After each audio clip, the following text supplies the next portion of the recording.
Welcome to the Association of Smaller Congregations seminar, which is called You Don't Need a Plan, You Need a Heart.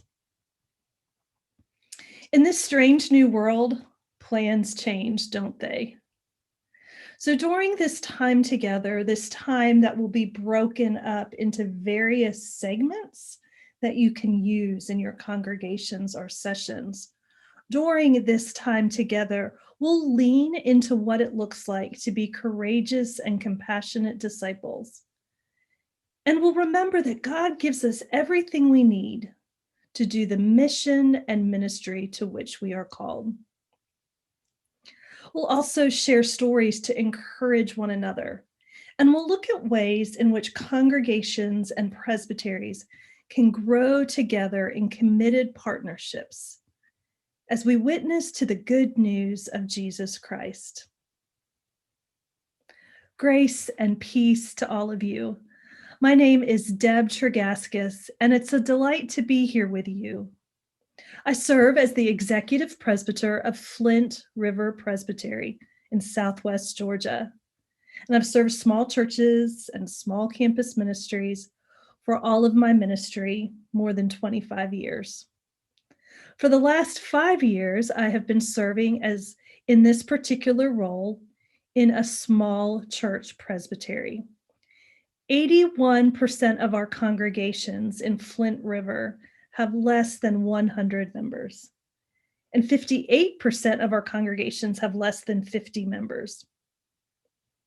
And even more tellingly, only 35% of our congregations are served by full-time called and installed pastors. It's an old model, which only a third of our congregations are using. And just like small churches, our presbytery operates the same way. We are not a large staff. I'm full-time, and I'm the only full-time staff. We have a 3/4-time office manager, a part-time bookkeeper, and stated clerk. And most importantly, we have hundreds upon hundreds of dedicated volunteers and even a few souls who are willing to be voluntary presbytery staff. So what I love about our small church life together is that we have stopped lamenting what we don't have, big numbers, big budgets, big buildings. And we've started leaning into what we do have, gifted disciples who are willing to use their gifts for the goodness of God. I hope this time will be a blessing to all of you. I'd like to outline in broad strokes what will happen so you know what's coming, so you can pause and use portions as will be most helpful to you and your congregation. Immediately following this, there will be a meditative reading on Psalm 139 to bless those serving in small churches. This can be used in a Bible study, a small group, as a devotional for a session meeting. After that, there will be a short Bible study on Luke 10 to serve as an encouragement. Again, use this as will be helpful.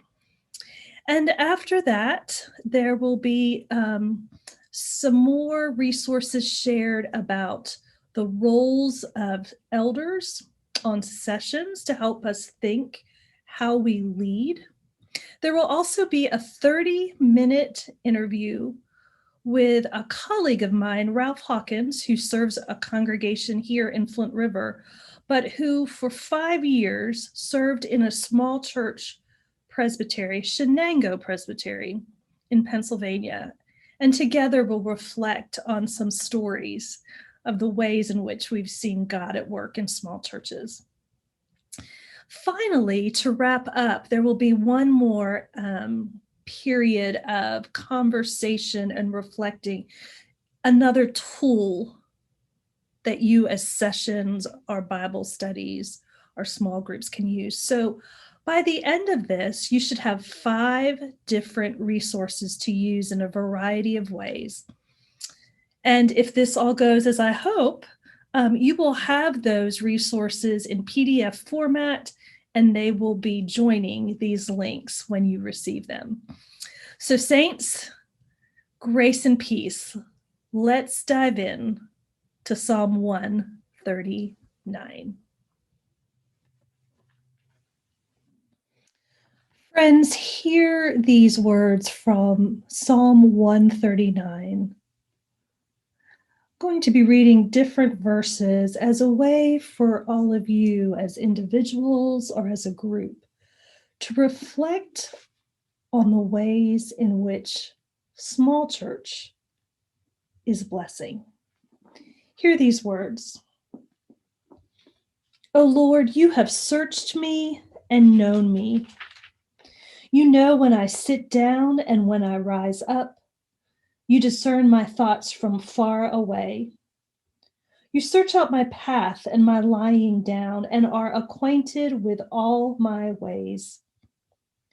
Even before a word is on my tongue, O Lord, you know it completely. You hem me in behind and before and lay your hand upon me. Such knowledge is too wonderful for me. It is so high that I cannot attain it. So you feast on these words from Scripture and feast your eyes on the shadows and light, these beautiful trees. I invite you to rest in the goodness of God. To remember that you are known completely by God, that God knows exactly who we are as individuals and as congregation. God knows when we sit down and rise up. God knows our thoughts, our words. And although we can't understand it, we don't need to. We are known and loved.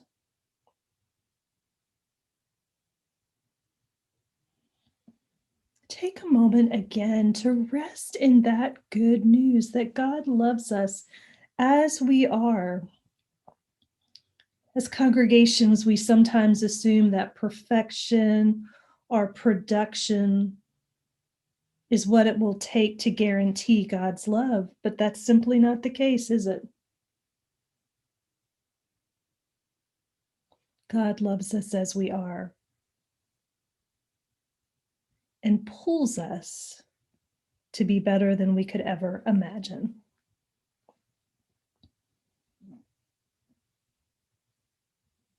Later in the psalm, we hear these words, "If I say, surely the darkness shall cover me, and the light around me become night, even the darkness is not dark to you. The night is as bright as the day, for darkness is as light to you."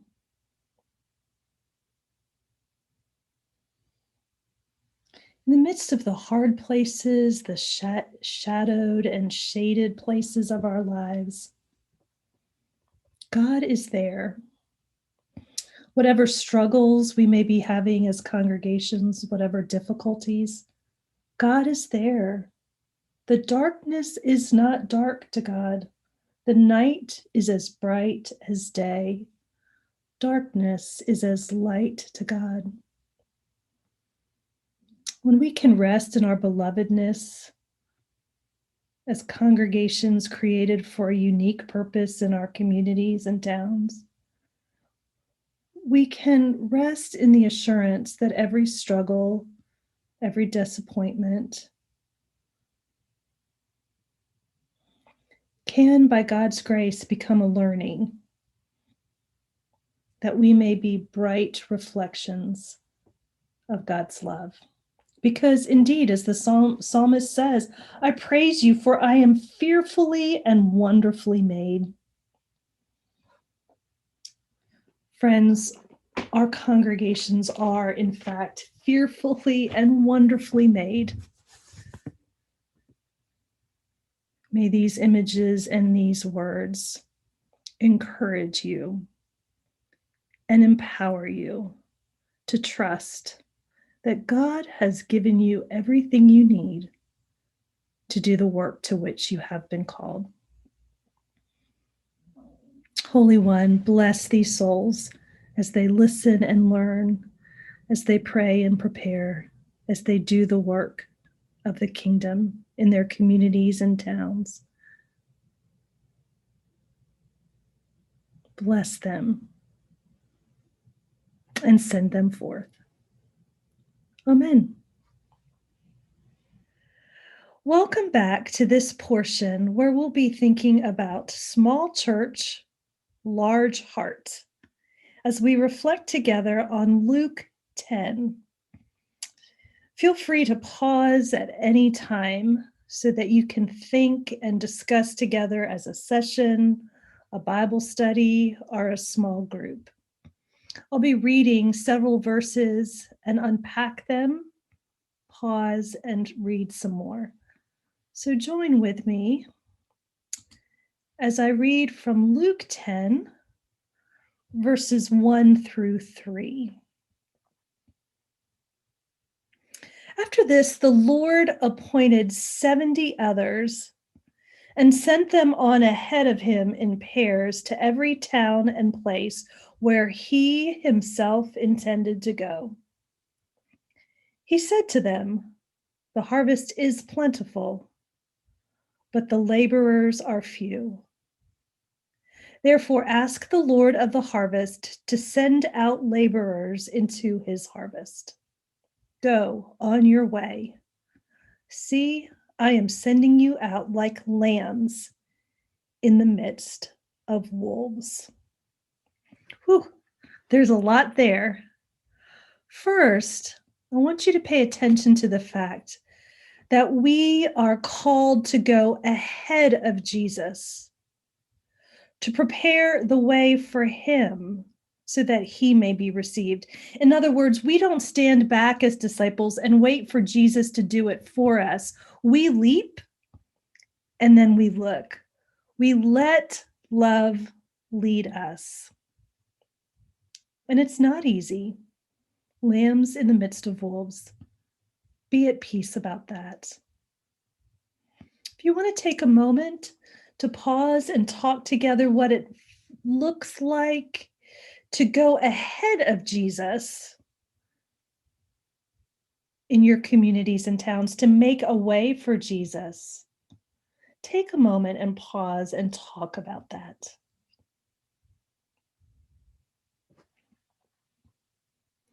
Our next portion of Luke chapter 10, again, verses 4 through 11, read like this.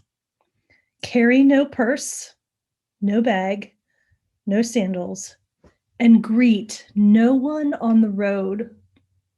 Whatever house you enter, first say, "Peace to this house."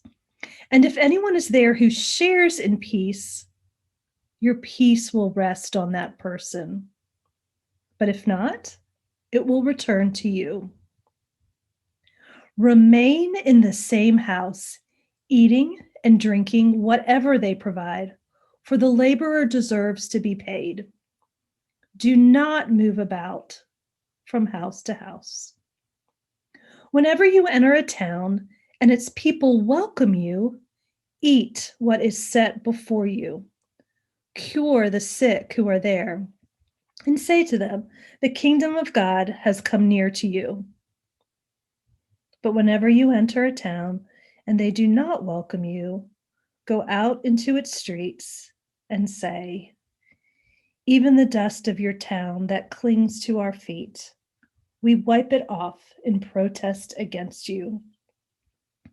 Yet know this, the kingdom of God has come near.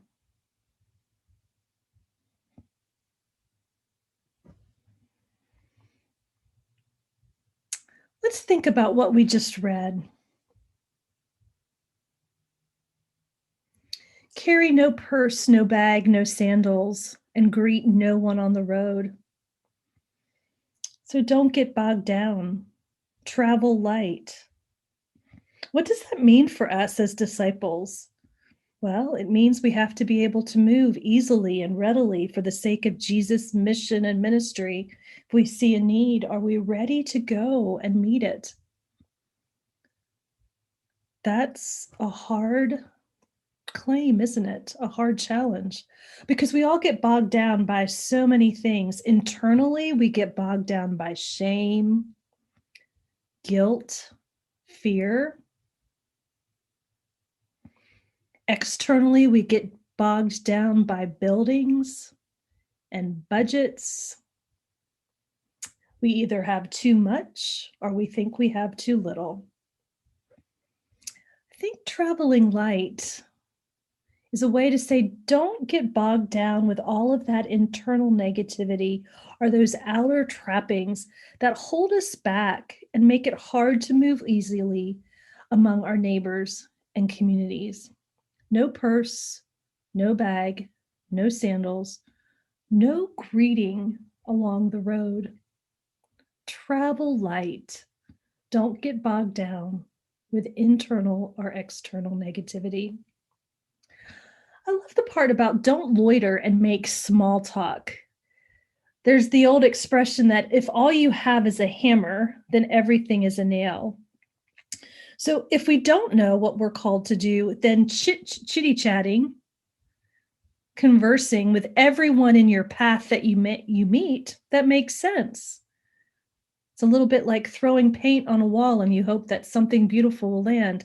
But if you know exactly what you are about and you are passionate about your particular purpose as a small church, then every conversation that you have, formally or informally, will probably circle around this focus in some way.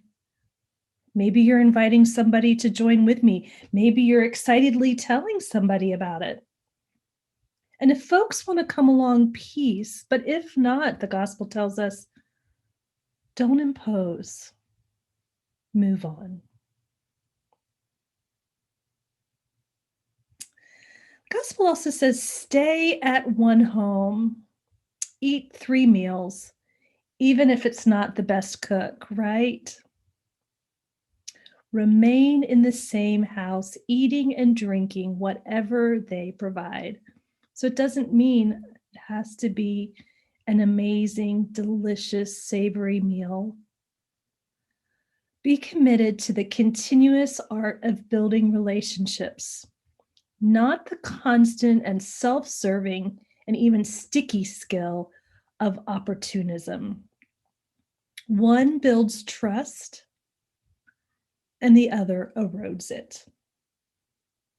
So take care of yourself, eat, rest, be grateful.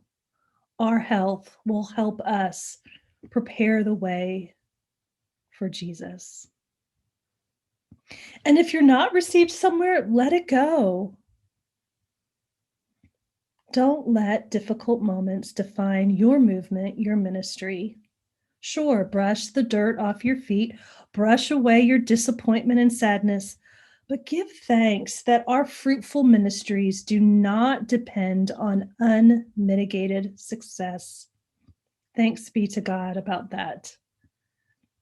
I would go so far as to say that fruitful ministry does not depend on a stellar plan either.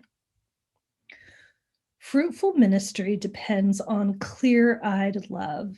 What does that clear-eyed love look like?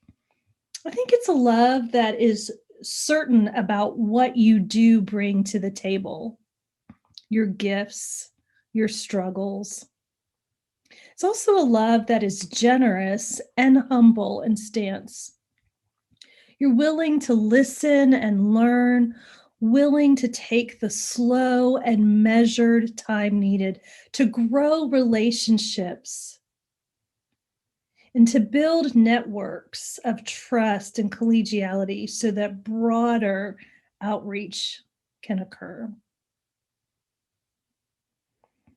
So there's a little glimmer into Luke 10. I hope that this will encourage you and bless you as you continue to serve in your neighborhoods, your communities. Amen. Welcome to the portion of our class called The Roles We Play as Spiritual Leaders. This chart was made with the clear assumption that everyone has God-given gifts. Some have the ability to notice the tiniest of details and create plans which are rich in detail and accuracy. Others have the ability to see fresh possibilities for outreach and mission. Some encourage with unerring optimism, others challenge with prophetic clarity.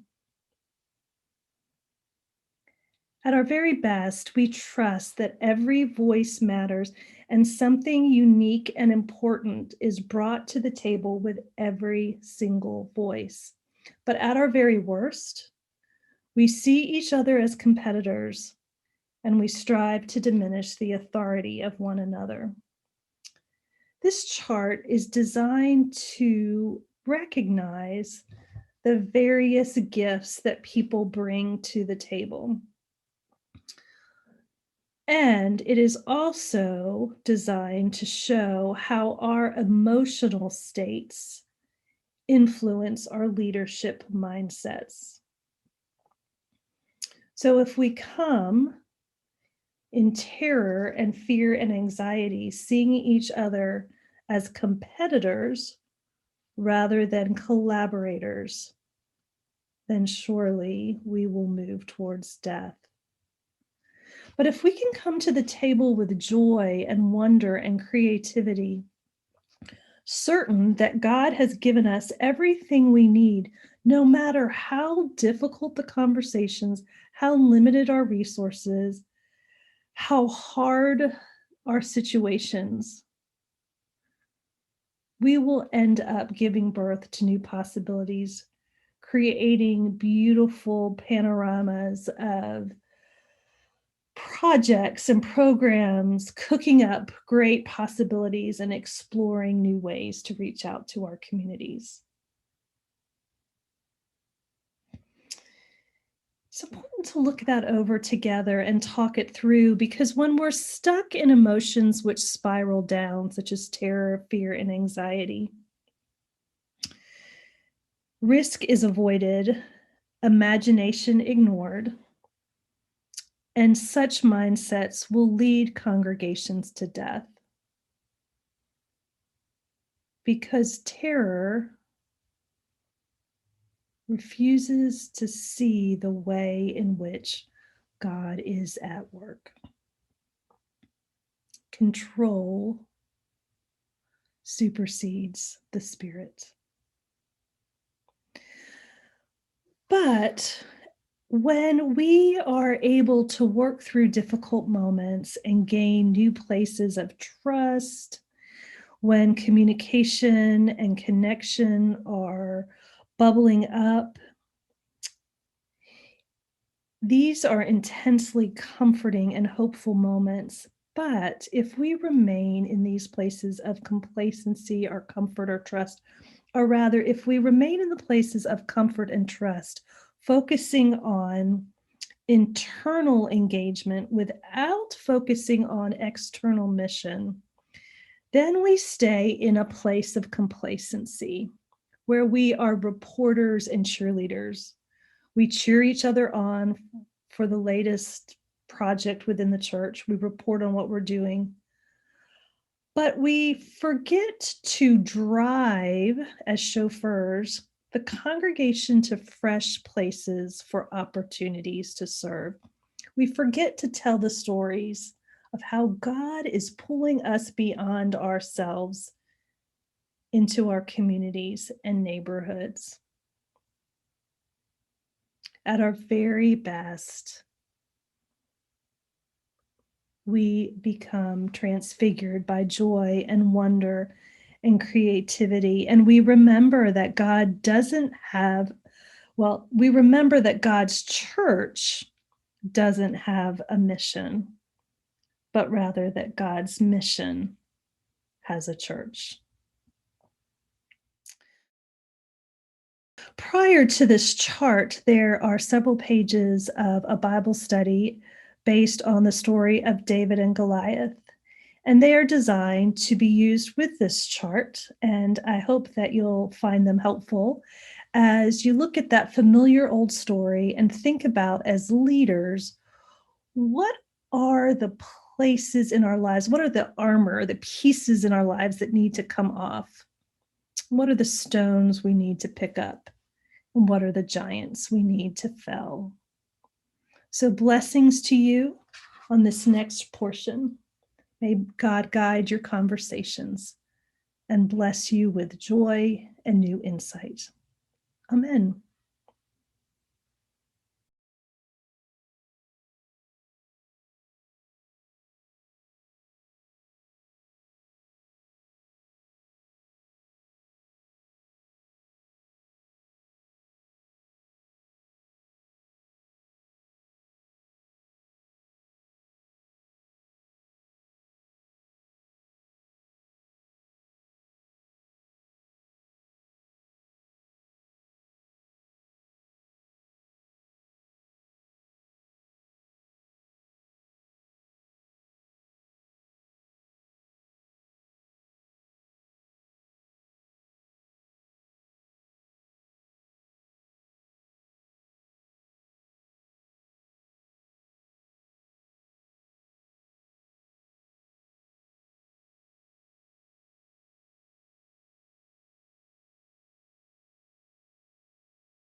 It's a delight to introduce to you today Ralph Hawkins.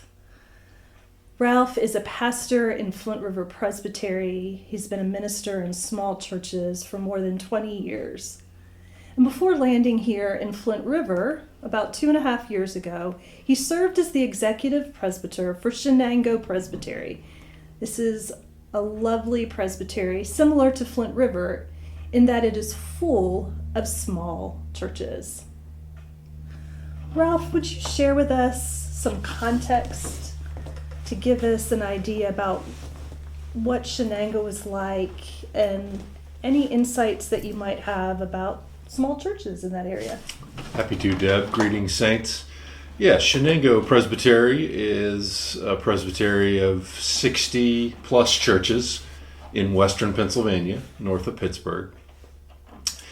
Interesting in that it was a presbytery of small geographical bounds, 2 counties in Pennsylvania, but 64 churches. So that meant a lot of small churches geographically packed together. These were historically farming community Presbyterian congregations, whereby the old thing was that you would go the distance of a horse and buggy and then plant another church 200, 300 years ago. Of course, things have changed now, but there were a number of churches. In fact, the majority of churches in the presbytery were small churches, which we tend to define as under 75 people, and usually a part-time pastor, if a pastor at all.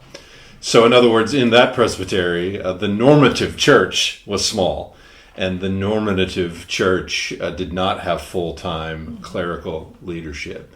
And we were always reminding ourselves not to think that the norm statistically for us was full-time pastor and 100 or more people, because it wasn't. We had some of those churches, of course we did, 15 to 20 full-time pastors, but the majority of our churches were on the smaller side.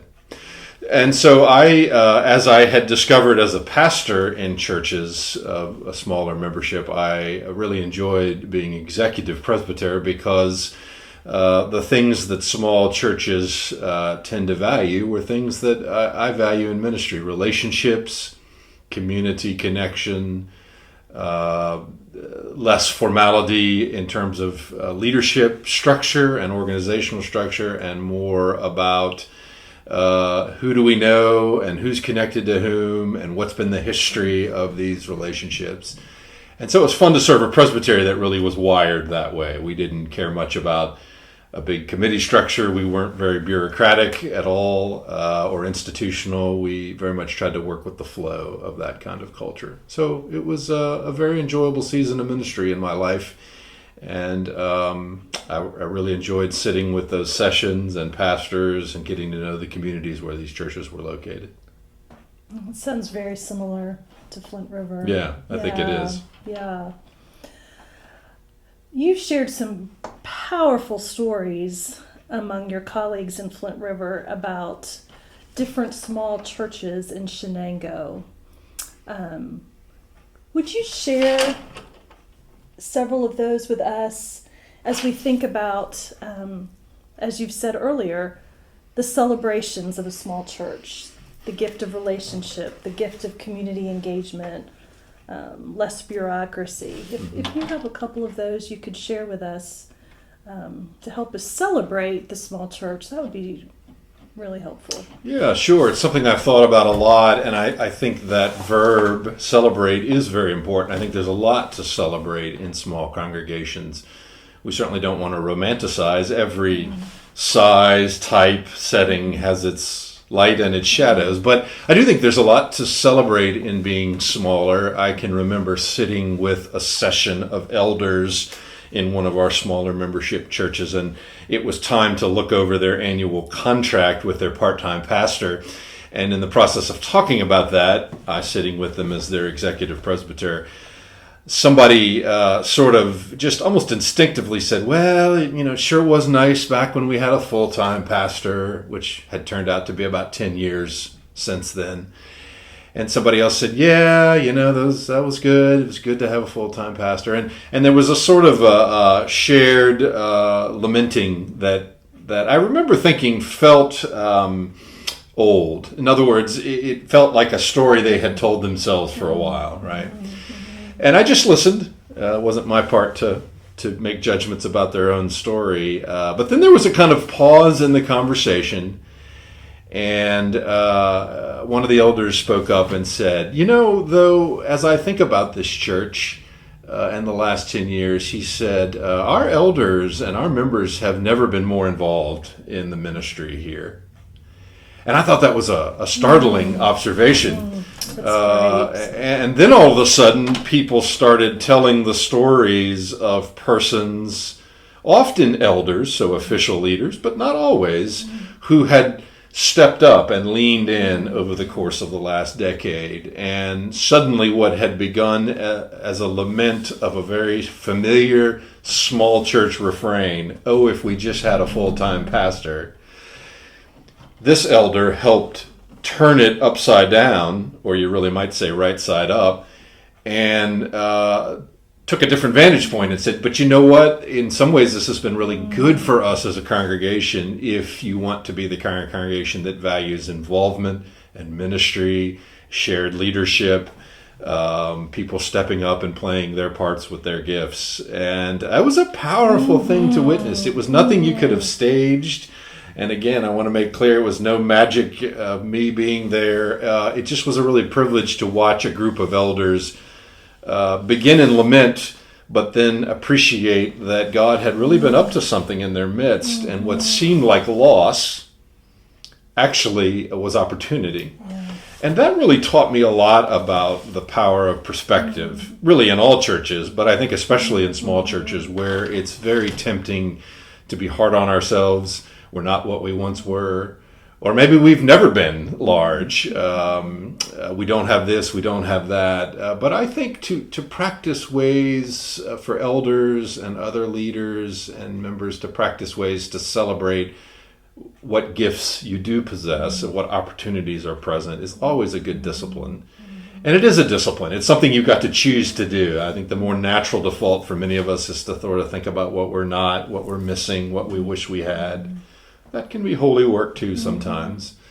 But I think to challenge one another to celebrate that verb you used, I think it's really important in the small church. And to whatever liabilities one feels, whatever limitations, to look for ways to prayerfully turn those over and ask, okay, this may be a liability, but what's the opportunity? Like how do we lean in to be who we are rather than who we once were, or who we think we should be, or something like that. And so I think I think you see Jesus doing that in his ministry. All the parables he tells about little small things turning out to have surprising relevance to the activity of God. The mustard seed, the yeast in the bread, many of his parables are small things that turn out to be vehicles for God's blessing. So I think it absolutely is the case that small churches have much to celebrate, but it's a choice. It's definitely a leadership act and what I would call a discipline, a habit that is developed. And elders can help each other do that on sessions. Members can do that, in conversation with other members. And I think a good, effective small church pastor, that's probably how they spend lots of their time, is celebrating the small in the sense of looking for opportunities for the smallness to be a blessing rather than a burden. And often that pastor in really vibrant small churches is part-time.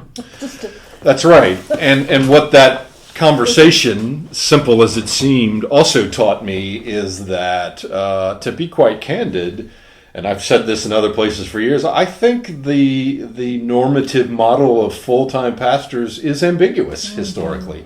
Clearly, many full-time pastors do great work, teaching, preaching, leading, equipping the saints for ministries. No question about that.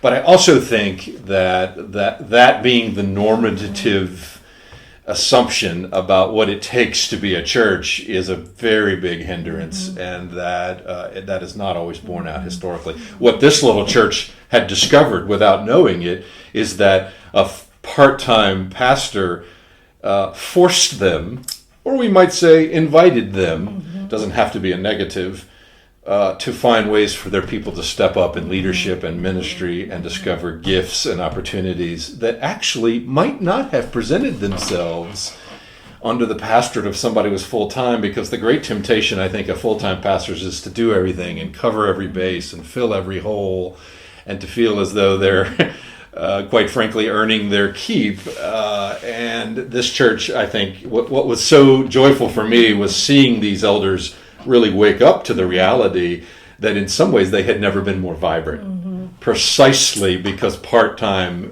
pastorates required them to lean in rather than lean out. And I think that's a huge insight. And if Sessions could get a hold of that and look for the blessings in that, that many opportunities present themselves. As you said, it turns something that's seen as upside down truly right side up. Yeah. That's a marvelous, hopeful story. And I think it takes a little bit of discipline, a little bit of attentiveness in small churches to make sure that the persons who can have that insight, the persons like that elder who was brave enough to sort of speak positive when everyone was sort of comforting themselves with the negative, that's an act of courage to say, but what if we turn this, and what if we're honest with our story rather than with our expectations? Another powerful memory I have from my time as an executive in that presbytery, speaking of an attentive leader who was willing to kind of think and act in different ways. We had another congregation that was out at the crossroads in a very rural country setting. Nothing but maybe just a village of houses around it. The rest was farmland in almost every direction. And they were a church that in some ways had good vitality, but I think some in that congregation were beginning to worry that they had grown a little insular, a little circling the wagons, let's take care of our own. And there were those in that congregation that really had a heart for the community. But what do you do when your community, is farmland in every direction? You don't have a literal neighborhood around you.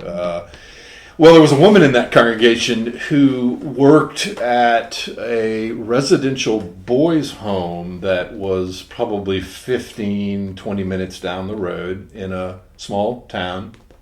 This was a place where boys from around the state would be sent, usually by court order, because they had behavioral and legal problems and they needed to be in school, but normal public schools and maybe even many private schools either couldn't handle them or wouldn't handle them.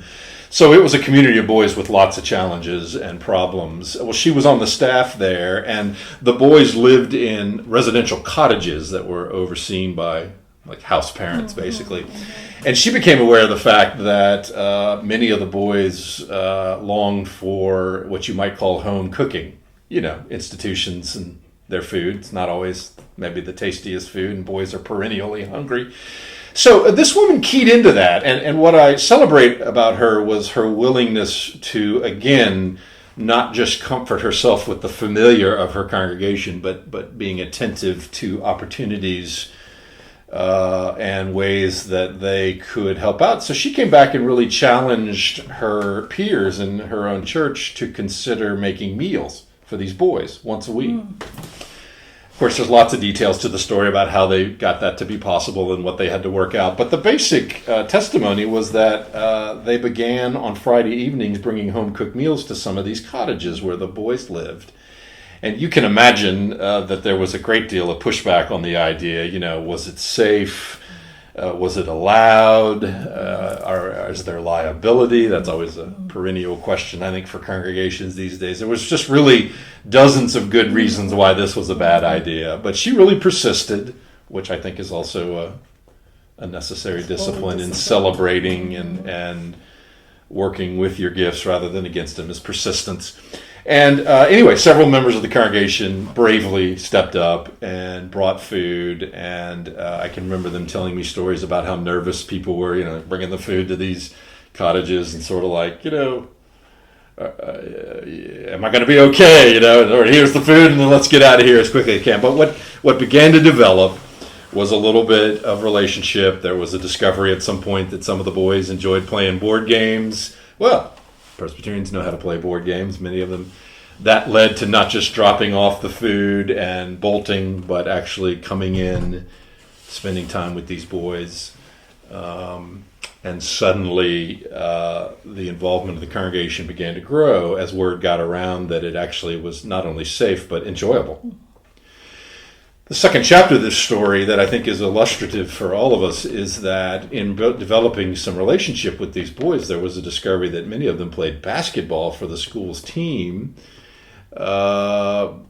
Several of the church members said, well, we love basketball. Can we come to a game? Sure. So the first night this group of Presbyterians show up at a basketball game at this residential boys' school, they walk into the gymnasium. It's a home game for their new friends.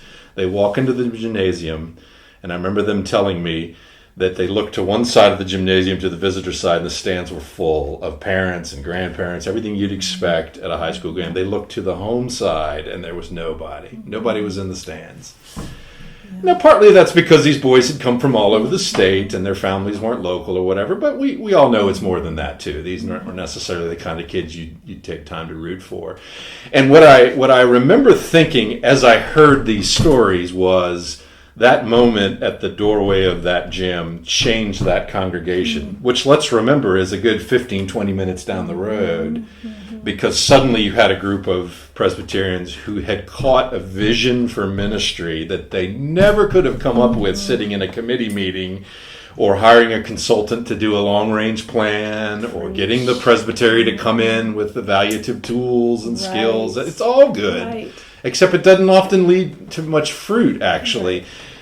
The power of this story for me is about blooming where you're planted, paying attention to where people are hurting or alone, to where the gospel might have some good news to say, and just simply going where that leads and not overthinking it, right? No one could have predicted that church would have taken heart for these boys and caught a vision for sending their members to basketball games to root for a bunch of scrappy kids. What a powerful witness. And so I hold on to that gymnasium that I've actually never been in myself, but was deeply moved by the testimony of this church's story. All of that elapsed over a period of a year. It didn't happen all at once. But they just allowed themselves to pay attention to the needs that were actually around them and let the ministry follow suit. I think that's an important lesson for small churches, that you really don't have to have a 10-year strategic plan. That can be okay. Sometimes there's reasons to sit down and really think it through, but let's be honest, most of our churches don't do that. But I think in a smaller church, in some ways, that could be counterproductive as if we manage our future, right? It's really more, I think, about the small church has the opportunity to pivot and to flex and isn't encumbered by a giant committee structure or lots of staff that big churches have to grapple with if they want to move in a different direction. Small church can just sort of get together in the parking lot and say, hey, you guys want to go to a basketball game Saturday night? Oh, I could do that. And then all of a sudden you discover years worth of ministry opportunities, loving on these boys, showing them the light of Jesus Christ. So as you can tell, that story looms large in my imagination about what's possible when you celebrate the smaller. Yeah, and I really appreciate you saying that it's the attentiveness to neighbor and community, whether it's in the middle of nowhere or a little village nearby, versus the strategic plan. Yeah. Lots of our conversation for this class is really focused on leaders, whether on session or in Sunday schools or small groups, thinking about how to have intentional conversations, tending to what's in their midst and celebrating what's in their midst. You just need heart and ears. I think that's right. And I think I learned as an executive presbyter, which, like yourself, the blessing of being able to really get to know numerous churches and sort of see what they're up to. I think one of the things I noticed was that almost every small church, honestly, even if it's just 5, 10, 15 people, there is someone in that midst, usually, who has a heart for the community.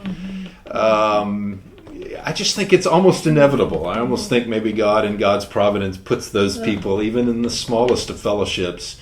And so I think the challenge for little sessions in small churches, or even just informally, is for those congregations to make sure those people have a voice. Because what I have seen is that those people are going to bless the community whether they do it with the church or not. In other words, they would love for their church to be a part of that, but they'll not stop if the church isn't interested. That's what I've observed over the years in smaller congregations. And so I think a church would do well and would be wise to make room for those persons. Sometimes that means, say, getting them on the session if you're Presbyterian. But sometimes it just means making sure they have room in the spaces where real decisions are made, so that they can say, you know what, absolutely, we need to make sure we have a preacher on Sunday. And let's make sure what few children we have are cared for. Let's make sure the building and grounds look like we want them to. All that's important. But these are often the persons who will say, you know, there are these boys down at this school. What if we, and that is something, again, a small church can do that a bigger church can't. Bigger churches can't pivot like that. They can't just up and move and go and experiment and see what happens in easy ways. So I think that's something to really celebrate if you're open to it, right? If you're willing to let somebody in your midst speak up and point to opportunities. Right. That's super helpful. Thank you.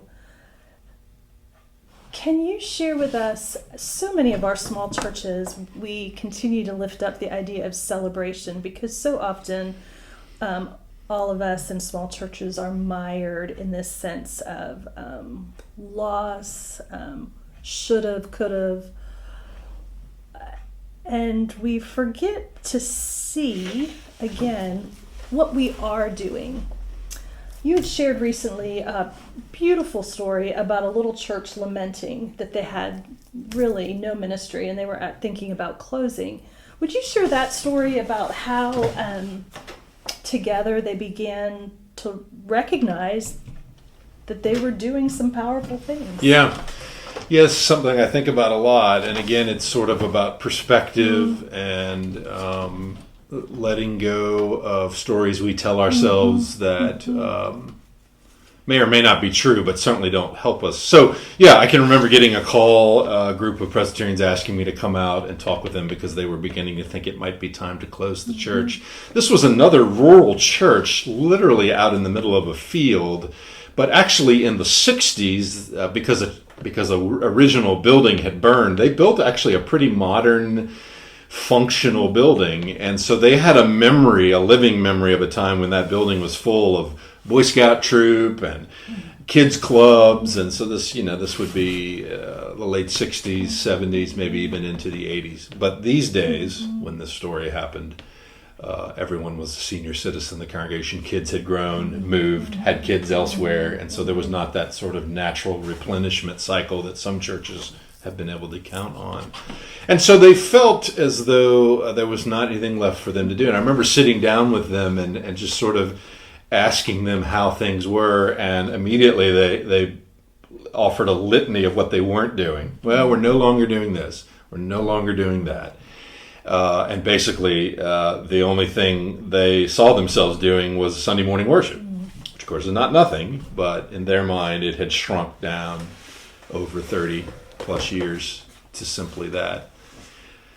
So I remember sensing that maybe they were stuck on a certain view of being church that was preventing them perhaps from considering other things. So I said, well, tell me how some of you spend your time beyond Sunday morning, and tell me, what are who are your neighbors here in this rural farming community? Well, he pointed across the street and said, that's Miss Sally over there. She's lived there for 30 years. We've all known her. She's got cancer, and so some of us have been bringing meals and driving her to appointments. And then if you go down the road a little bit, that's the Simpson family. They lost a son in a tragic accident, and several of our members know them. And so, we'll drop in on them from time to time. And without realizing it, they began to tell all these really kind of powerful stories about human connections and being present to their literal neighbors. They didn't see that as ministry. In their minds, that didn't count. Like maybe they just took that for granted. Maybe that's just thought what you do in a close-knit rural community. But I'm thinking to myself, I know churches that have to spend time and money to get this kind of thing started. Like big churches will hire pastors just to help the congregation pay attention to people in need.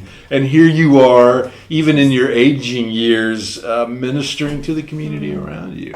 And that moment was really illustrative to me, how sometimes we can feel such a sense of loss, and there is a time to grieve. No question about it. It's not about denying reality, but I do think it is about loosening our grip on what we decide is normal and usual and typical for congregations, letting go of some of that nostalgia and really just embracing what's happening right in your midst. And again, trusting in the small, mustard seed, yeast in the bread, so that these visits to these neighbors, these food that is brought, these acts of kindness and hospitality, they may not bring in the masses, but it certainly seems to resonate with Jesus' ministry in the New Testament and with the kinds of things he invited his disciples to do, starting with 12. Not 120. Right. Well, that's powerful. Thank you. I hope as y'all have heard this, that there's just been some places of sparkling glimmer. That these moments may be mustard seeds for all of you as you think about your home churches and your place in it. Flint River is very similar, I think, in makeup. We certainly have full-time pastors and some larger churches. I'm serving one now. But we also have many congregations considered small and many that are led by part-time or even volunteer pastors. What's been your sense as you look around in your 5th or 6th year as an executive and in, I think, your almost 20 years here in this presbytery doing ministry? What's your sense of where you see celebration and persons paying attention for small ministry opportunities that bloom? Yeah, thanks. There's a couple of places I can think of. One is a little church called Dillon Road. It has 14 members, 14. And in the middle of a field with a fairly new development that was built there maybe 7-10 years ago. And for years, they were convinced that this new development was their lifeline, their way to growth. And lots of things happened in terms of presbytery efforts and congregational efforts around that development. And the bottom line is, all these years later, there was no fruit. Not because things were not tried. It wasn't a match.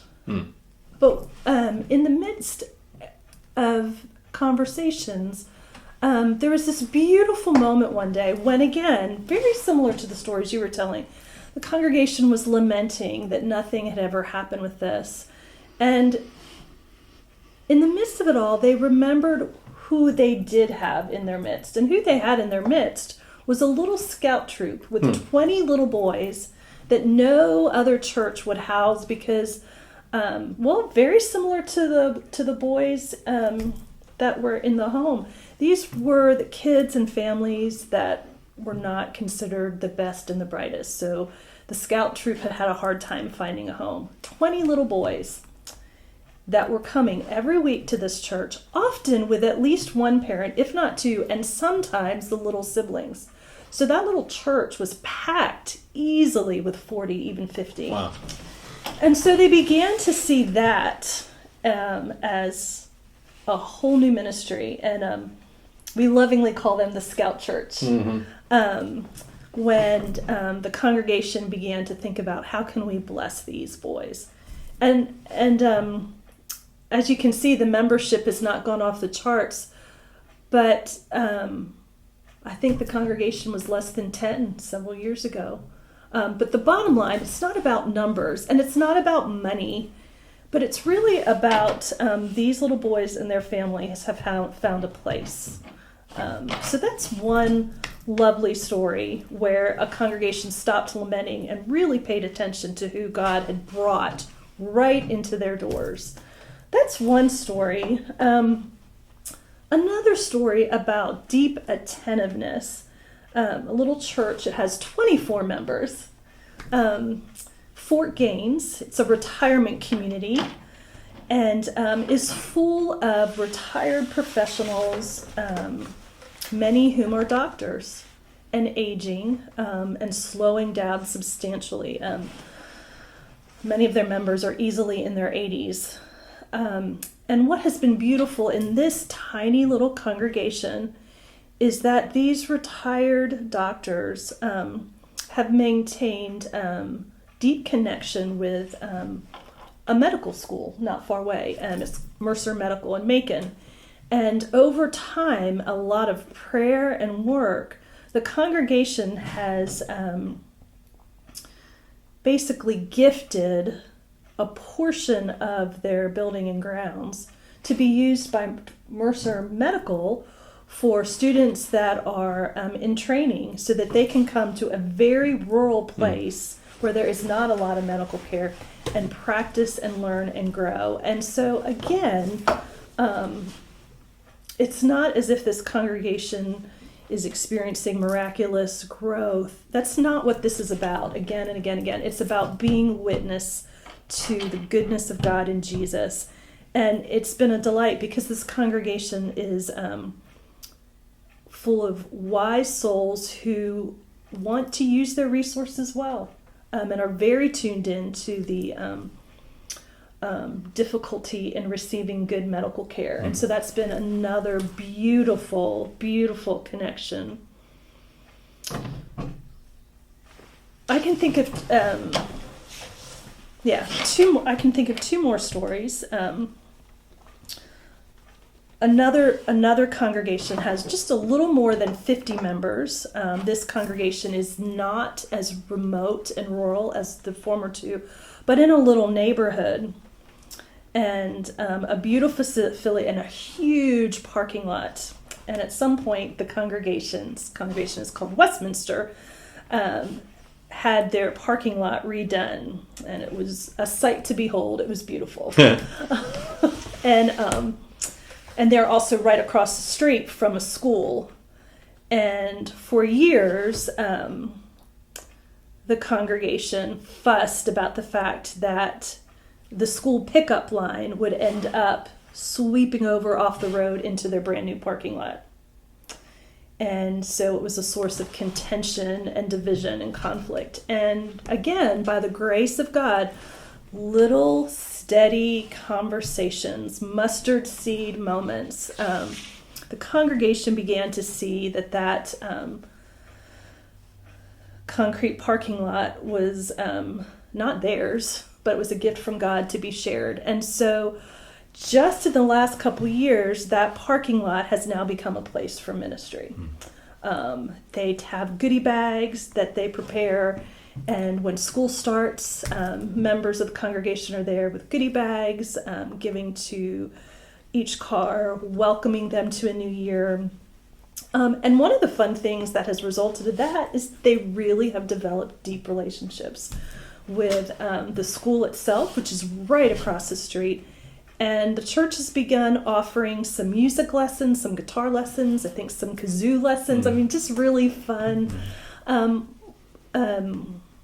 offerings that, again, is keeping the congregation present to the folks nearby. So that's been a blessing. The last one that I can think of is a little church in Tifton that has about 60 members. And this is just something that's just unraveling in beautiful ways still. But here, the congregation discovered that the local Panera throws away all of its extra day-old bread.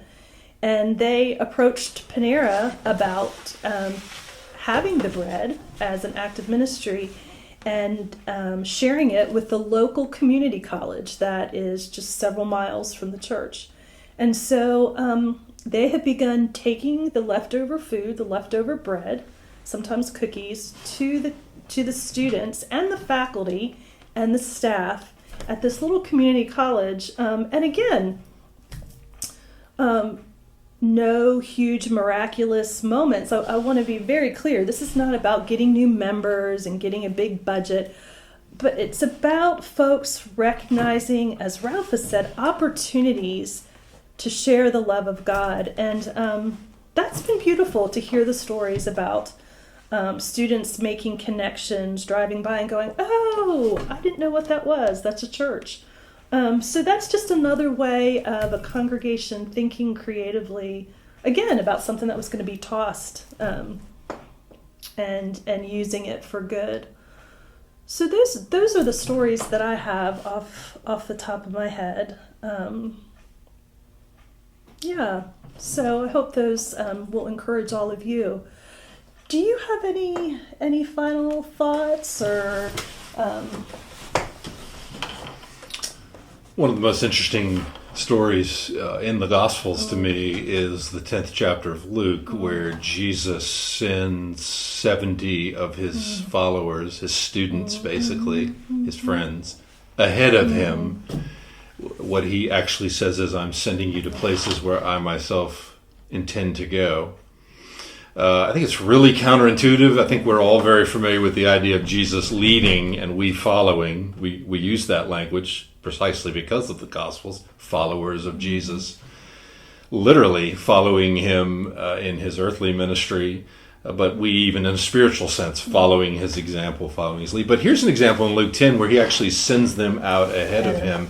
And he really, if you read that story and spend some time in it, you discover there really is no sophisticated planning or an attempt to control or predict the outcome. It's very much about, I send you out in a certain posture, limited resources, very much in a posture of collaboration. Wherever you land, let them feed you while you also serve them. So reciprocity, that sort of thing. Well, I guess my takeaway from that for smaller congregations is we don't think our way into better futures. You don't genuinely plan for holy spiritual growth. You discover it. You go out into the places where Jesus might be. You're not always sure. Parking lots, basketball auditoriums, Boy Scout troop meetings. These are not on their face religious or even on their face spiritual events. But what I think, if you're open to it, you continually discover is that, in the words of the old poet, Christ really plays in 10,000 places, and many of them are not church places. Most of them are not church places. What's good about that is there's ministry to do and joy to discover all around. I think all of these stories, in one way or the other, point to the fact that if we just pay attention and help each other be a little courageous, you can always discover lurking right around you some place where Jesus is, through the power of God's Spirit, alive and well and up to something. Again, the small church can pivot and adapt and choose to get involved in that much easier than larger, more complicated organizations and communities. And so to celebrate that and to work with that, I think, is the privilege of every smaller congregation.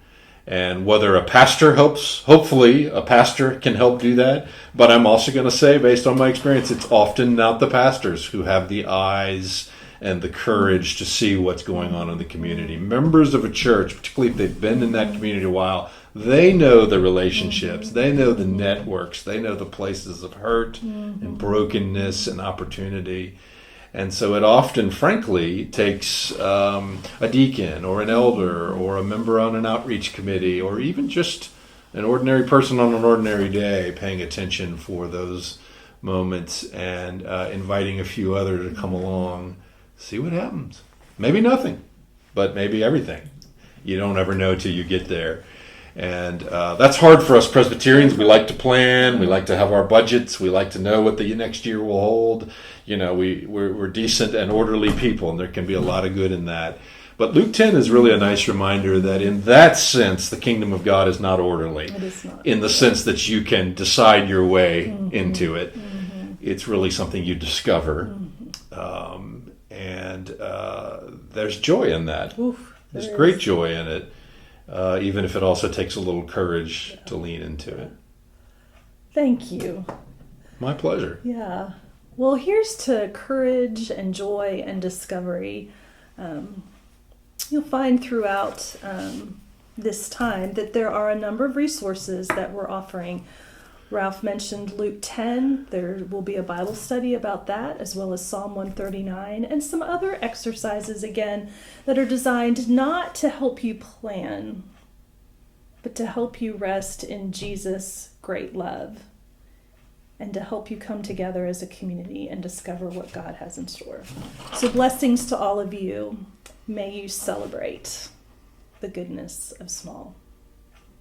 Again, thanks. You're welcome. Amen. Amen. Welcome to this portion of You Don't Need a Plan, You Need a Heart. This portion will be looking at ways to celebrate our gifts and name our blind spots. There is a wonderful quote from our Reformed forefather, John Calvin. He wrote this at the age of 26 in the Institutes, and he said this: "Nearly all wisdom which we possess, that is to say, true and sound wisdom, consists of two parts, the knowledge of God and the knowledge of ourselves. But while joined by many bonds, which one precedes and brings forth the other is not easy to discern." It is not easy to figure out our blessings and our blind spots. But I hope that this next exercise will free you up as sessions or Bible studies or small groups to think through 4 particular areas. In the secular world, these 4 areas, SWOT, strength, weaknesses, opportunities, and threats, I've repurposed so that we can think of them more in theological terms. We are not a secular organization. We are the body of Jesus, and it is out of our deep theological convictions that we begin to name who we are in relationship to God. So, saints, I'm going to walk us through these 4 areas, and I hope that this will allow you to think these through in your individual congregations. And again, feel free to pause anytime so that you can think these through more carefully. The first area for all of us to think about is the area of gifts. Too often we start with a sense of deficit and we lament everything that we don't have. I do think that one of our greatest blessings and greatest comforts is to rest in all that God has given us. So begin with gifts. What are the gifts that God has given your congregation?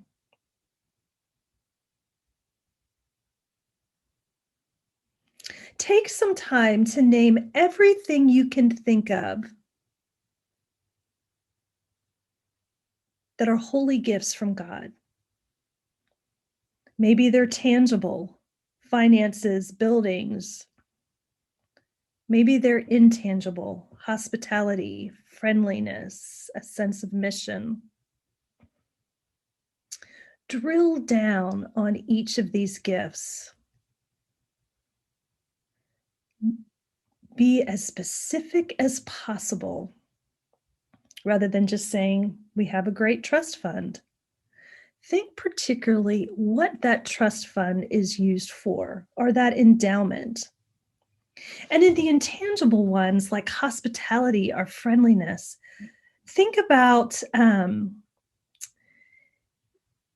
a gift like we are friendly and drill that down, because sometimes that may or may not be true, but you can say, oh, we're really friendly because we know we're really good at inviting new people to our annual potluck dinners.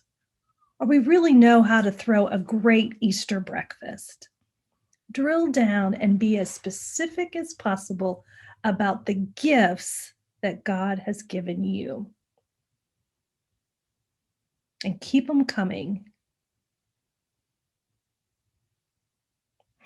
When this portion of the exercise is done, the next area is failings. And this is not so much about what we have failed about in terms of identity or purpose. It's not about beating ourselves up, but rather it's a way for us to think about how have we failed to adequately equip one another for ministry. Let me say that again. It's not about what we lack, and it's not a general something we've done wrong. It's rather a failing, again, a failing when we have not adequately equipped one another for ministry. Do you see how that failing opens us up to deep learning and a long view so that we can learn and grow from our failings and so become equipped and empowered for mission and ministry in the future?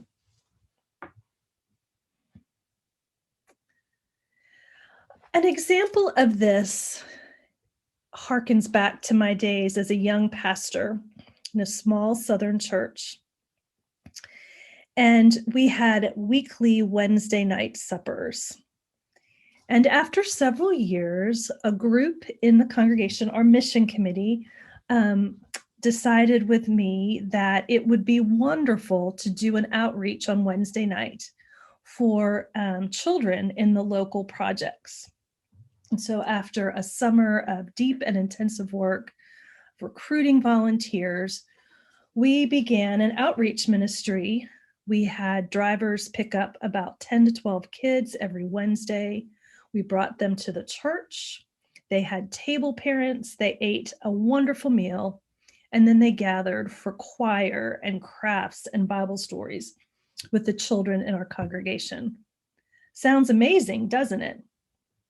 I mean, to have all these volunteers ready, to have these children surrounded by loving saints and good food when they were hungry. Some of these kids didn't sleep on beds. It was amazing in terms of what we learned, because what I learned is that although the table parents were engaged and although the kids from the projects were loving it, the parents of the children who were members of the congregation were not loving it through no fault of their own. The kids from the projects were high energy, high risk, and hard work. And as a leader, I had failed to equip the parents, the member parents of our congregation, to be prepared that this was going to be not a time of education for their children, but a time of ministry, a time of outreach. And because of that, expectations were that this would be a time of education for our children. And so what that did for us is it helped us have really powerful conversations with the parents in terms of expectations, in terms of what it meant to be a disciple. When are you willing to risk things for yourself? When are you willing to risk things for your children? What's the difference? And after a semester of doing this and learning and hard conversations, we ended up taking the kids, the after-school program, to our college center. So they had meals and crafts and plans, but they were led by college students, many of whom had grown up in difficult situations. And so, for better or worse, it separated. The members and their children had a unique educational program. The kids in the projects had a unique educational program, two different places. My sorrow is, and failing is, that I did not adequately equip the parents to think about this as a way to teach their children how to be disciples. So that's just an example of what y'all can talk about together as failings. Again, not intrinsic, deep-rooted, woe is me, but rather, what did we overlook? This next portion has a good bit to do with our sense of calling. We've looked at gifts, we've looked at failings. Now we're going to look at our calling. What is it specifically as a people gifted by God, as a people who have learned from our failure to equip and empower one another? What then do we believe that God is calling us to do in this particular season of life? So that's the next question, to look at what are your callings? And of course, it's always helpful to really test those callings to see if those are personal agendas or communal agendas, or if that is truly a deep gift from God. There is a document that will be attached to this as well that I'm going to share with all of you right now.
In this last portion, we'll be looking in particular at temptations. Roman Catholic writer and priest Henry Nouwen has a powerful description of temptations. And it's helpful as we think as congregations, what might most tempt us and pull us away from our callings? Henry writes about Jesus in the desert where he was tempted. There he was tempted, Henry writes, with the three compulsions of the world: to be relevant, in other words, to turn stones into loaves; to be spectacular, to throw himself down; and to be powerful, when he is promised the kingdoms. But Jesus instead affirmed God as his only source of identity. Are there particular ways that you are tempted to be relevant, spectacular, powerful? If so, I invite you to take some time and to talk those through so that you as a congregation can be deeply tuned to your mission and call.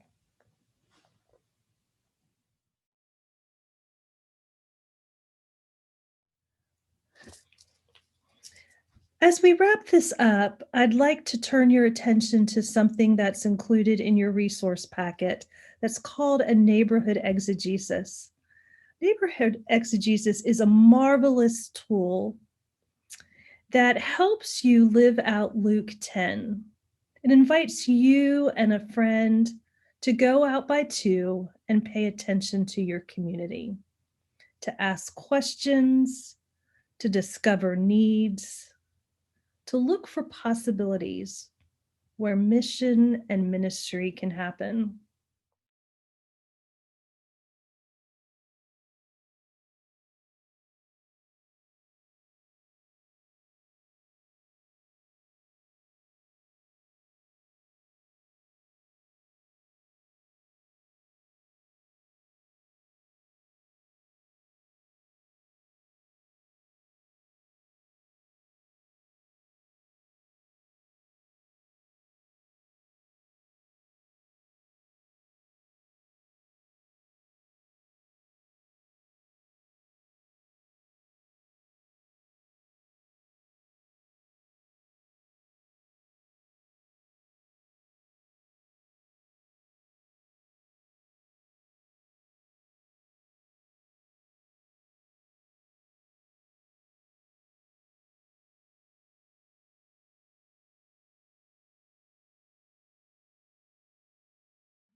The exegesis that is included in this resource packet is geared more towards urban and suburban areas. So I want to lift that up because those of you in small congregations that are not near little towns or cities or villages, but maybe miles upon miles away from any kind of town, have a different act. So, what does it look like to pay attention to neighbors that are spread out? What does it look like to discover needs when neighbors have to drive miles to get to the end of a driveway? I encourage you to think about that together, to think about the ways you can pull your community together when you're miles apart. So that's one resource for you. Another resource to consider is called a walking prayer. And this is a way for you, if you are on a street with homes or in a little neighborhood, for you to walk around your neighborhood, to walk down your street, to walk through your downtown, and be intentionally prayerful for the homes, the families, or the businesses, the community centers that you pass. And doing it with someone else from your congregation is a powerful way to pray, to elicit the guiding of the Spirit, to pay attention to what you may be learning that you've never noticed before. So, those are two other things I lift up to you: the neighborhood exegesis and the prayer walk. The sky's the limit when you're willing to look for possibilities in Jesus. So, thanks so much for joining me. I hope this was helpful. God's peace and grace to you. Be well.